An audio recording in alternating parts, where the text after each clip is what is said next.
Rise with India podcast on ET Now. Good morning and thanks for listening in. This is the Daily Morning Update from ET Now and I'm Alex Matthew. Today is the 28th of July. The International Monetary Fund has cut India's growth forecast for the ongoing financial year. Now, the IMF believes that India's GDP will grow at 9.5% in FY22, compared with the earlier estimate of 12.5%, which was made in April 2021. This is largely on account of the impact of the second wave of the pandemic. For FY23, GDP is expected to grow by 8.5% compared with 6.9% estimated in April. The global economy, meanwhile, is projected to grow 6% in 2021 and 4.9% in 2022. While the forecast for the global economy remains unchanged from April, prospects for emerging market and developing economies have been marked down for 2021, especially for countries in Asia. On the other hand, the forecast for advanced economies has been revised upwards. Here's the latest update on the vaccine front. India would have 150 million vaccine doses available in August. That's a 20 to 25% jump in vaccine supply over the previous month. The government is hopeful that it would be able to give a nod to Zydus Cadilah's vaccine, which is meant to protect children between the ages of 12 and 17 years against COVID-19. The government is considering several long-term measures to improve the health of the debt-laden telecom sector, which includes prospectively redefining adjusted gross revenue to exclude non-telecom items and allowing telecom companies to surrender unused spectrum for a small penalty. Other measures being discussed with the Department of Telecommunications include reduction in license fees and spectrum usage charges, as well as the phasing out of bank guarantees, according to a report by the Economic Times. On the Lal Street, the 1500 initial public offering of Glenmark Life Sciences was subscribed more than 2 times on the first day, led by demand from retail investors. The portion reserved for them was subscribed within an hour of the opening of the IPO. Institutional investors, meanwhile, stayed away from the offer on the first day. In international news, the slump in US-listed Chinese shares accelerated overnight, wrapping up another day of heavy losses as investors shunned the assets amid a broad-based crackdown by regulators in Beijing.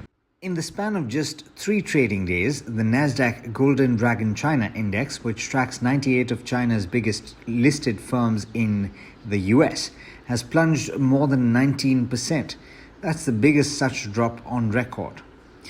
In other news, China's top legislative body will discuss imposing new laws on Hong Kong and Macau next month, according to a report by the official Xinhua news agency. The Standing Committee of the National People's Congress will review proposals to add national laws to the annexes of the territory's basic laws, their de facto constitutions, at its upcoming session from the 17th of August to the 20th. No details of the laws being considered were revealed, according to a report by Bloomberg. On Tuesday, Hong Kong saw its first conviction under the Beijing-imposed national security law when an activist was found guilty of inciting secession for displaying a banned slogan that was chanted by tens of thousands of protesters. And with that, it's over to Rohit Singh for the trade setup for the day in India. Morning, Rohit. How are we looking today? Good morning, Alex. It was the darkest day for the pharma index this year, and Nifty too felt the gloom. We are back below 15,750, but still bulls are not totally out of the game. The move is within the range, but one has to watch out for further weakness. Reliance, private banks and Dr. Reddy's shares were the biggest drag on the index. The measure of volatility also spiked by 6% in yesterday's fall. Foreign investors were net sellers of about 1,500 crore rupees in this fall, while domestic investors were net buyers worth about 730 crore rupees. Let's tell you about the active stocks this morning. As much as 70% of Nifty has reported numbers and it has been a mixed bag. Dr. Reddy's shares were down about 10%, its worst fall in over 5 years after the numbers. IndusInd Bank has reported spike in gross NPAs this quarter, but profit has come in higher than expected. The management said unsecured loans in the MFI segment are fully provided for. Indigo posted loss in the quarterly earnings, but the management hopes to reach pre-COVID capacity by the year end. Watch out for Maruti numbers. 18 hour poll projects profit this quarter. Lower discounts and price hikes may have helped the margins too. Also watch out for street reaction to mid-cap numbers, Granules, Torrent and Karnataka Bank.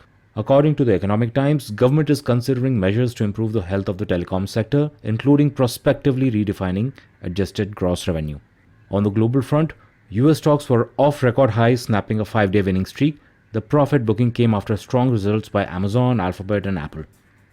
The Chinese tech sell-off has been on for 3 days, wiping out immense shareholder wealth. That's all from my end. Thank you for listening in. It's back to you, Alex. Thanks, Rohit. And as always, thank you all for listening in.